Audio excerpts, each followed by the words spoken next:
Transmigrated as a disabled protagonist, how should I continue the script? Chapter 16, The Deal's Conditions. Yakimaru, like a broken and erratic puppet, endured the backlash within his chest.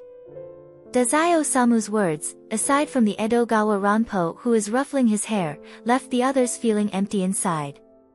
Edogawa Ranpo muttered, "This is big trouble." As expected, Dazai Osamu suddenly turned his head, coldly glaring at everyone. Yosano Akiko, feeling even more guilty, slightly parted her lips, unable to look at the blood-soaked Yakimaru. "Now, can we negotiate compensation?"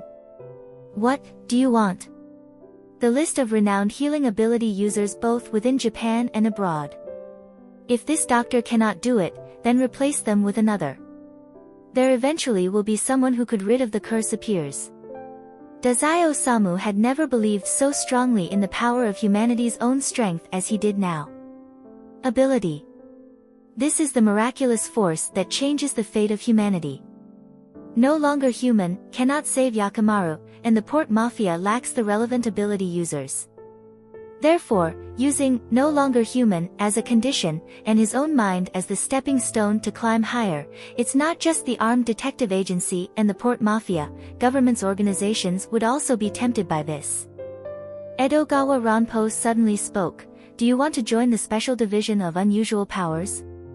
Dazai Osamu looked back at him with an expression that couldn't be called bright, yet it was more transparent than darkness, indifferent. The two were similar. They both possessed the wisdom to see through people's hearts and an understanding of the world.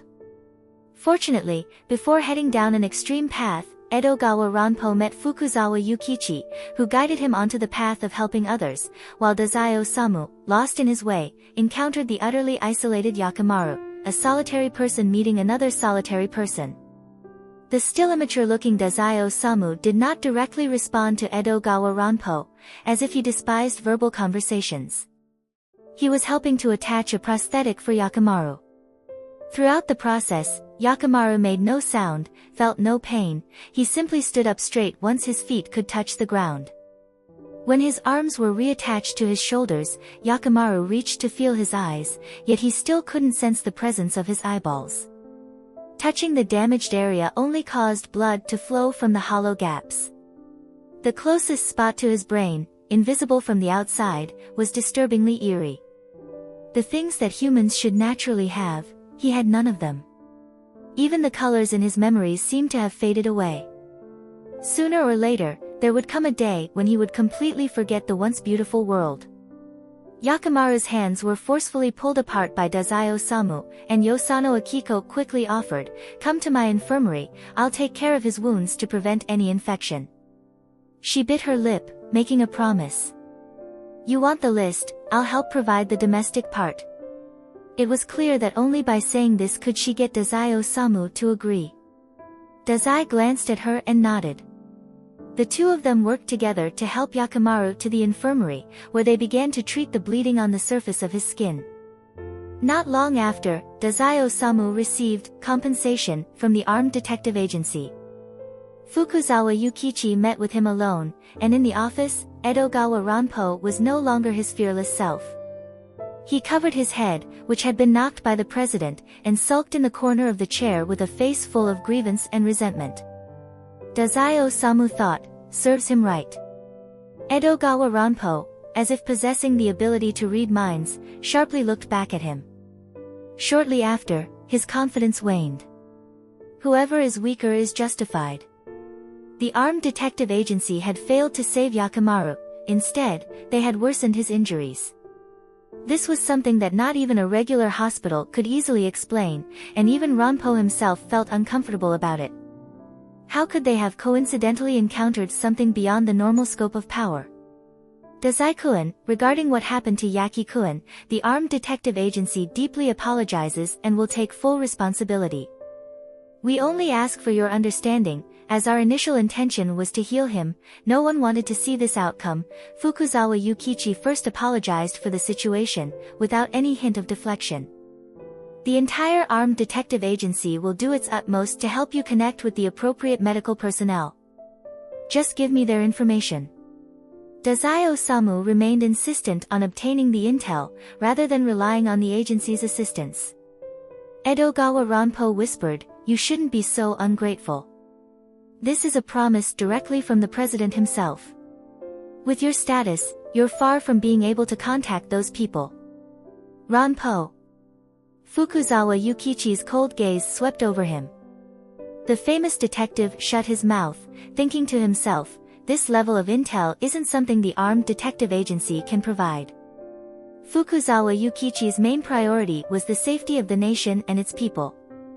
Yosano Akiko had already promised the domestic list, but the list of ability users abroad truly exceeded the current capabilities of the armed detective agency. Fukuzawa Yukichi, not one to mince words, clearly explained his predicament.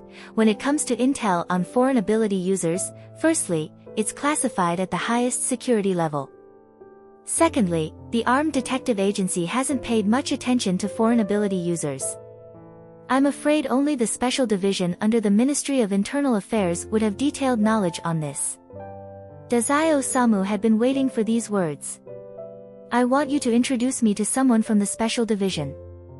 Fukuzawa Yukichi pondered for a moment, then replied, that's possible. I have some connections with Director Taneda. Edogawa Ranpo could only watch helplessly as a prime candidate for the armed detective agency flew toward the bald-headed chief of the special division. This was an ultimate anti-ability user, one who could negate all abilities. The situation had fallen apart. Neither the detective agency nor the port mafia could become Tezuka Osamu's first choice of alliance. Edogawa Ranpo spiraled into self-isolation. After Tezuka Osamu left, Fukuzawa Yukichi approached Edogawa Ranpo, gently admonishing him for his lapse in judgment. Ranpo, you shouldn't have said what you did earlier. Edogawa Ranpo candidly said, I didn't want them to come into contact with the special division. Fukuzawa Yukichi asked, why do you have such a notion? Edogawa Ranpo lowered his head, his pride making it hard to utter a lie. President, the port mafia also wants Tezuka Osamu, and they've invested quite a lot into it. I wanted to help the armed detective agency compete a little, because, in the end, concepts like good and evil don't mean much to that guy. Fukuzawa Yukichi laughed, though his mood grew heavier. They were short on personnel indeed. The tripartite framework had not yet been completed. Natsume-sensei hoped for the government and police to take control during the day, the armed detective agency at dusk, and the port mafia at night, thus creating a balanced situation where all sides would have equal power. Currently, the armed detective agency was still not strong enough to match the other two in Yokohama. If he becomes some sort of hunt dog, just thinking about it feels really unpleasant. Edogawa Ranpo was still muttering to himself, showing some interest in the military uniform. I can't imagine that guy wearing a uniform at all. He loathes warmth and compassion, don't even mention righteousness. The thing he'd probably want to do most is kill people just for fun. Fukuzawa Yukichi immediately couldn't follow his train of thought. How did the conversation jump from the special division to military police? However, over the years, he had developed a method to deal with Ranpo. And that was. The president solemnly said, your thoughtfulness is worthy of my praise. Edogawa Ranpo was stunned for a moment, then suddenly leaped up in joy. President. He was about to leap forward, but then he saw the silver-haired middle-aged man, who held the triple roles of president, colleague, and mentor, turn away. Ignoring his excitement, the man walked to the desk and picked up the fixed-line phone to contact the special division. Good day, is this Director Taneda? This is Fukuzawa Yukichi. I'd like to introduce someone to you. Edogawa Ranpo, feeling frustrated, deeply sensed the downside of having such a responsible mentor. Look at him. He needs attention too. Yosano Akiko's infirmary didn't have any other clothes, so Tezuka Osamu put on a gender-neutral white lab coat to cover the bloodstains on his body that would otherwise frighten passers-by. He ignored Yosano Akiko's advice, waiting for Fukuzawa Yukichi to make the next introduction. As soon as that happened, he and Yakimaru would immediately leave the armed detective agency, having no interest in any grand ideals or goodwill. Holding the contact information for someone from the special division, Tezuka Osamu walked with Yakimaru along a secluded road back to the hotel. The white lab coat on him looked somewhat out of place, the hem reaching his knees. However, with his good looks, whatever he wore never looked bad. While pondering how to speak with the big figures of the special division, Tezuka Osamu smiled at Yakimaru, who dressed in all black, and said, "The profession I never expected to take up is being a doctor. Someone like me, how could I ever save others? But wearing this white coat, it does seem kind of fun. Using a surgical knife meant for killing to save someone, or using a surgical knife meant for saving to kill. The only difference between the two was who their teacher was." Tezuka Osamu walked a bit slowly, mindful of Yakimaru's condition. Fortunately, after experiencing one failed treatment, Yakimaru didn't suffer any serious consequences. He walked normally, his mask peeling away from his face. Noticing a drop of thin blood trickling from the side of the mask near his jaw, Tezuka Osamu reached out to wipe it away. "You're still not completely well. He shouldn't trust that quack, Morio guy." What he said wasn't entirely true. To gain anything, one must pay the corresponding price. There was basically no service without a cost. "I never thought you've been so close to death all this time.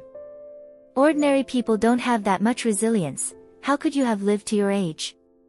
Infection and complications could easily take someone's life. It's the ancient power within you that protects your life, but it also robs you of the ability to recover." Yakimaru, a person who appeared to be struggling against death in Tezuka Osamu's eyes. But for Yakimaru himself, such a description could no longer bring him joy, nor could it free him from the brink of life and death. His existence was solely to return to this world once more. "I can't let Dororo worry." Yakimaru had not fully recovered to a normal state, but moving his limbs and walking like an ordinary person was not difficult. He wanted to hide his weakness.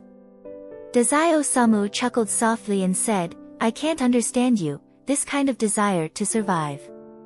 Passing by a deserted snack shop, Tezuka Osamu rushed in to buy a bag of candy, slipping a mint into the space beneath Yakimaru's mask.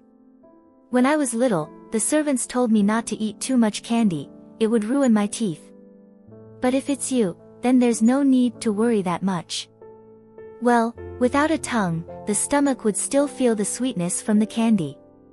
Yakimaru couldn't truly understand what he was eating, yet, with each piece of candy given by Dazai, a bit of strength returned to the lifeless body. That was a taste of existence. It seemed illusory, yet it connected him to this world. Next to him, Tezuka Osamu bit down on a straw, sipping fresh milk as the two enjoyed the simplest breakfast on the road. "I won't keep comparing myself to your height." A calico cat crouched by the lofty wall, glimmering in the transparent sunlight. It thought to itself, "Failure." 3 days later, Tezuka Osamu discarded Yakimaru's old, worn clothes and dressed him in a loose summer kimono. The straw shoes were replaced with wooden clogs. He mused that the Armed Detective Agency's president had given him inspiration, who said one couldn't fight in heels. He believed in Yakimaru's ability to maintain balance. The black and white floral kimono was infinitely better than the patched-up clothes, but Yakimaru wasn't used to it, often tugging at the sleeves. Tezuka Osamu understood that whoever was responsible for mending Yakimaru's clothes must be someone close to him, so he arranged for them to be washed and returned. He usually had the heart to make Yakimaru adapt to modern clothing styles rather than dress like someone from ancient times. The port mafia is in complete chaos, and the best doctor is Mori-san himself, eliminated, while the Armed Detective Agency has some background, they can't treat you, eliminated. Looking at it through the lens of elimination, the final choice is the special division backed by the government. Tezuka Osamu, still young, dressed himself in a black suit and tied a bow tie, giving the impression of a 14-year-old ready to accept a government invitation with confidence. He turned to see Yakimaru sitting quietly at the edge of the bed, neat and tidy as ever. "Okay. The more challenging the situation, the more interesting it becomes, right?" Yakimaru watched the life flame flickering with various movements, making Dororo seem quite lively. "Yakimaru, Dazai Osamu inquired. Yakimaru skillfully caught the two ends of Dazai Osamu's drooping tie. Dazai Osamu said with amusement, "Are you trying to strangle me?" Then, Yakimaru tied a butterfly knot on the base of his suit. Dazai Osamu. With a smile that didn't quite reach his eyes, he undid the image-damaging butterfly knot, responding by pulling out a hair tie to create a high ponytail bow for Yakimaru. But when he found it too irritating to his eyes, he finally gave up. "Yakimaru, please maintain your puppet state." He unlocked the latch for him. As for the rest, he would focus his mind on handling the situation, having no time for self-doubt at the moment. Yakimaru sensed that Dazai Osamu didn't like the butterfly knot, so he reached up to loosen it and let his hair fall freely. Then, in front of Dazai Osamu, he skillfully styled his hair into a new ponytail. Do girls not like butterfly bows? It didn't matter. Yakimaru took Dazai Osamu's hand, the spaces between their fingers slightly trembling, knowing that sooner or later, they would hold each other's hands completely. "Sooner or later, I will know what you like, and gift it to you. To the best person in this world." Arranged by the Armed Detective Agency, Dazai Osamu met secretly with members of the Special Division for Unusual Powers, alongside a semi-automated doll, Yakimaru, who would neither speak nor make any sound. After sitting down, Dazai Osamu felt quite satisfied with the person Fukuzawa Yukichi had introduced. The person they were looking at was none other than the director. His head was completely bald. At the same time, wearing a kimono, was Director Taneda, who had a personal relationship with Fukuzawa Yukichi. His hands folded within his sleeves, and the light reflecting off his head didn't give an odd feeling to people, but instead made him seem kind and approachable. The four of them sat in the tea room. As the one making the introduction, Fukuzawa Yukichi asked, "How is it?" Director Taneda pulled out a fan, covering the lower half of his face beneath his mustache. In front of Dazai Osamu and Yakimaru, whispered to Fukuzawa Yukichi. "Not bad at all. Coming from you, it truly must be not bad." There was a slight smile on Fukuzawa Yukichi's face. After all, everyone hopes the person they introduce will be acknowledged. Director Taneda, within the government, possessed the ability to see through a person at a glance, and was renowned for his talent in discovering gifted individuals. Being recognized by him meant gaining an opportunity to join the Special Division for Unusual Powers. Director Taneda said, "However, I will handle things strictly by the rules, and won't give you any special treatment." Fukuzawa Yukichi responded, "No need for that." Director Taneda nodded and said to Fukuzawa Yukichi, who stood up to leave the tea room, "Next time, let's drink together." "All right." Fukuzawa Yukichi, who wasn't fond of drinking, agreed anyway. Dazai Osamu, as if he hadn't heard their conversation, remained quiet. Only after Fukuzawa Yukichi had left did he get straight to the point and say, "Mr. from the Special Division, I wonder if you are aware of the purpose of my visit." Director Taneda's gaze shifted from Dazai Osamu to Yakimaru, a hint of surprise flashing in his eyes as he recalled a member of the military police special forces, Jono Saigiku, who was also blind yet possessed remarkable combat abilities from a young age. He then spoke, "You wish to join the special division, obtain information on ability users with healing powers, and treat the person next to you. Additionally, you aim to gain some government resources and assistance." Dazai Osamu finally smiled, breaking the tense silence. "That's right. I plan to join a government-affiliated organizations in exchange for the government's assistance in the area of medical treatment. May I ask if the special division is currently recruiting new members?" "That would be difficult." Director Taneda tapped his palm with the fan and, with a hint of a privileged tone, said, "The proper way to join the special division is to graduate from the military academy, or have one of your parents be a member of the division. Your family background must be clean, and you need to be recommended by an existing member. Only after passing the examination can you join the special division."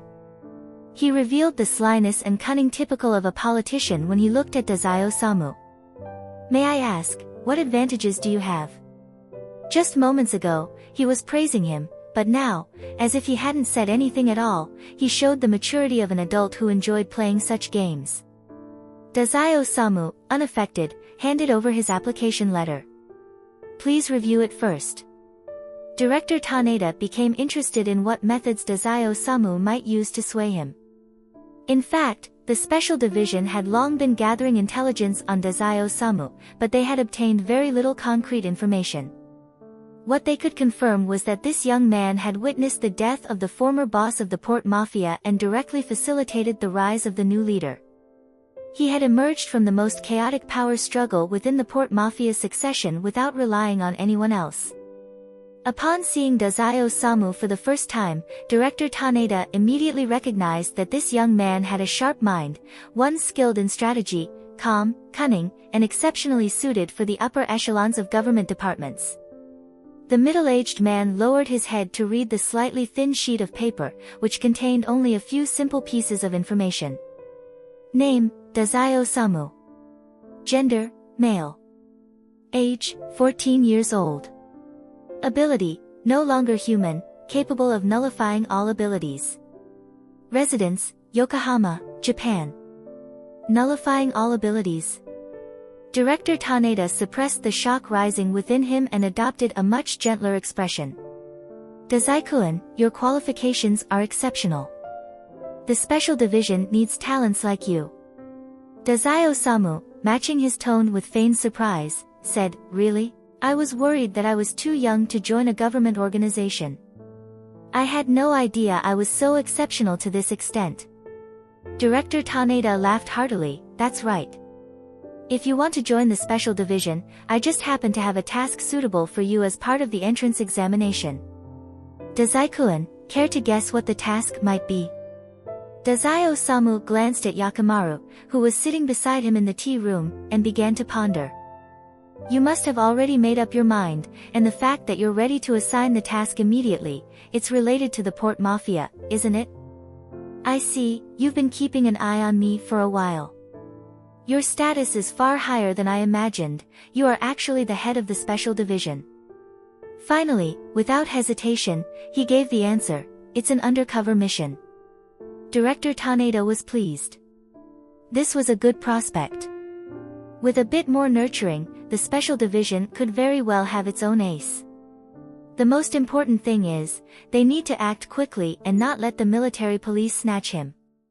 Director Taneda revealed his true objective. The Port Mafia is currently in the midst of internal conflict, and the government needs to monitor it to some extent. At the moment, no one is more suited for the task than you, Tezuka-kun. Tezuka Osamu calmly replied, How do I know you're not deceiving me? You can trust in the integrity of President Fukuzawa, can't you? Director Taneda said these words and realized that the other party might not be too familiar with Fukuzawa Yukichi. Thus, after a moment of thought, he adjusted his statement, as proof that I'm not deceiving you, the more intel you provide, the more information about healing abilities the Special Division will share with you. Once you officially join the division, the corresponding intel will be available to you. Whether or not we can invite foreign ability users to Japan will depend on your skills and contributions to the Special Division. Tezuka Osamu nodded, this approach was more fitting for how the Special Division should operate. An exchange of intel. He would bear the risk, while the other party only had to provide relatively insignificant intel in return, allowing them to monitor the Port Mafia while gaining a promising new recruit after the examination. As expected, the government's specialized division were full of red tape, never allowing outsiders to join easily. Fortunately, no longer human, carried enough weight. Let me think about it. Tezuka Osamu didn't give an immediate response, and Director Taneda seemed to understand. After finishing his tea, there were still some snacks left uneaten on the table. He turned to Yakimaru, who had remained silent throughout the entire meeting, and said, Young man, I look forward to speaking with you one day. Director Taneda then left through the back door. Afterwards, Tezuka Osamu, as if relieved of a burden, collapsed onto the tatami mat in the tea room. Yakimaru also lay down beside him, his grayish-brown eyes behind the mask gazing steadily at Tezuka Osamu. Yakimaru gently ran his fingers across Tezuka Osamu's features, tickling him in the process. Dororo will grow up to be very beautiful. Naturally beautiful. This was the same Tezuka Osamu, who was said to have countless women crying over him in the future. Young Tezuka Osamu squinted his eyes, and when Yakimaru's fingers touched his lips, he dodged, feeling acutely that he was being taken advantage of by someone completely unaware. He flipped over and pinned Yakimaru's limbs down, teasing him on the tatami mat. "Yakimaru, don't get too carried away. Did I touch the wrong place?" Yakimaru, lacking the ability to blush, in the belief that the person in front of him was the female lead, felt a brief moment of embarrassment. Afterward, he once again found himself conflicted, thinking, "You shouldn't pin a man down, Dororo." Tezuka Osamu, noticing how stiff Yakimaru had become, burst out laughing. "What kind of person am I in your mind, really? Am I a good person, or?" He pulled back, refusing to let anyone touch his lips, his features already showing the tenderness and charm he would possess in adulthood. "Or, in your view, someone who needs more protection, afraid of being taken advantage of by a villain?" The other person was always so tense about him, stepping in front of him whenever danger arose, using a puppet's body that could be pierced by bullets to protect him, firmly believing that he was someone worth trusting. What a grave misjudgment. Yakimaru, who always made such wrong judgments in Tezuka Osamu's eyes, couldn't see Tezuka's handsome face, nor could he hear his deceptive words. Instead, he gently stroked Tezuka Osamu's back in his own way. "Fine, Dororo can do whatever she likes." The sharp thorns and defenses Tezuka Osamu had built against the outside world trembled and relaxed, and he became frustrated, forcing a stiff expression. Why was he even arguing with Yakimaru? This was someone who could be led around easily just by holding his hand. Tezuka Osamu was careful not to put too much pressure on the skin beneath Yakimaru's bandages. Using a bit of force with his elbows, he sat up and, thinking about the special division's requirements, mumbled with a strange expression, "So after all this, we're heading back to the Port Mafia? Mori-san, we really are destined to meet again." At the Port Mafia headquarters, one boss, dressed in black, suddenly felt a chill run down their spine, glancing around cautiously.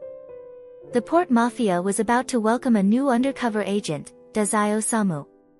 Chapter 16 End.